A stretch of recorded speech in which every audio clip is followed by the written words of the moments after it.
37 million Americans suffer from an overactive bladder, which is affecting their ability to have a healthy, productive life.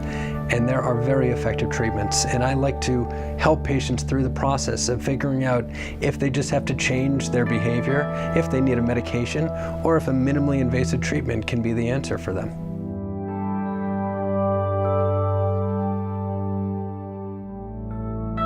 As someone who specializes in bladder management, I see a great number of patients who come to me with overactive bladder. Now, many of them have already been on medication, sometimes 1, 2, already 3 medicines by the time they see me. Some of them have never tried a medicine before.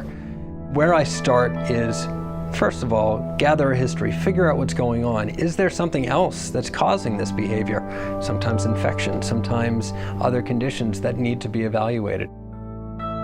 To make things really simple, when it comes to overactive bladder, there are 2 basic types: the overactive bladder muscle and the inappropriate nerve conduction.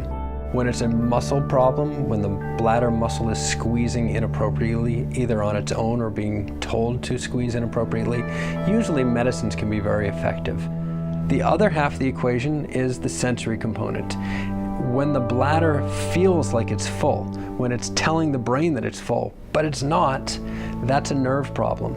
And we can change the way the bladder tells the brain how full it is with a stimulation of the nerve in charge of that communication. Before we move on to different interventions, I always start with addressing an issue with behavioral changes. And so those behavioral changes can be as simple as changing the amount of fluid that somebody takes in. It can be a diet modification to avoid foods that irritate the bladder. It can be instructing patients in exercises that either train the pelvic floor to be stronger or train it to relax more effectively.